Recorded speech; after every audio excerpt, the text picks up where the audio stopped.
So we're here to bring attention and show everybody and try to bring a spotlight on what the city has done to us and the excuses and the reasons the city's going to use to steal our land from us. So we want to let everybody know that we've been neglected, we've been denied services, we've been run down, only to be soon tried by the city to be forcefully removed from our property.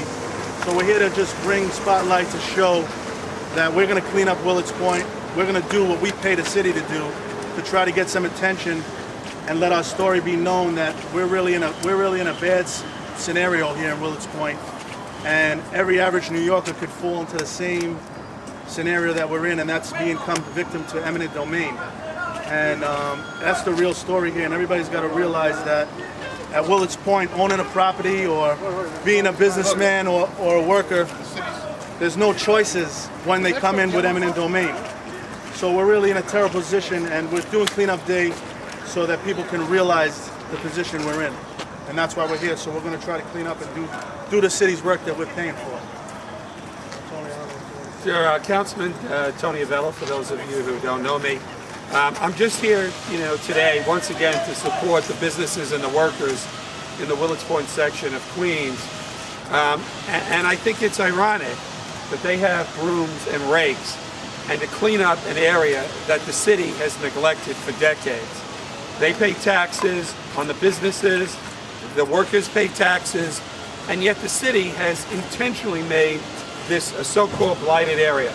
Well, why is it this way? Because the city didn't put in the services, it didn't collect the garbage, it didn't pave the roads, it didn't put in the sewers.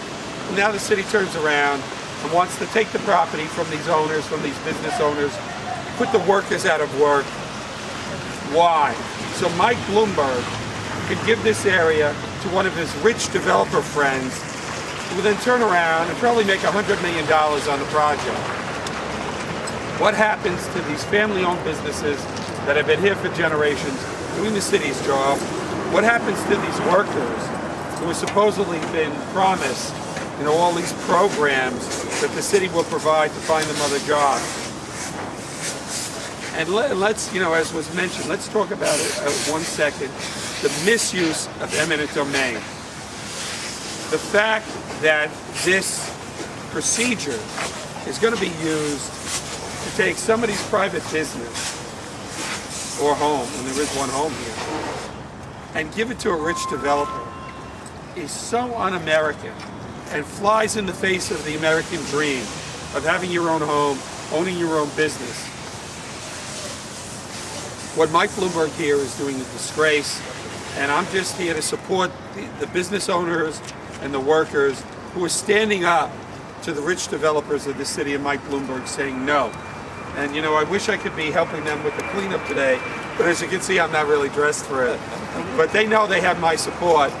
And I have to tell you, and this is for you guys, if you can hold out another year, and if I can get elected to mayor of this city, you don't have to worry.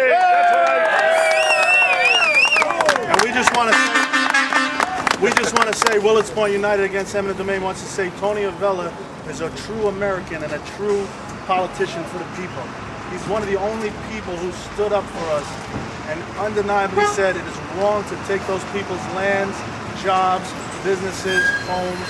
He's one of only 2 councilmen who voted against this project on the strict basis that it was a misuse of eminent domain. And anyone, and we believe Willets Point United Against Eminent Domain, that no one is a true American or a true politician that takes another American's home or property and gives it to a private developer. So we vote Tony Avella, a true American and a true politician for the people. Let's do some cleanup. Good. All right.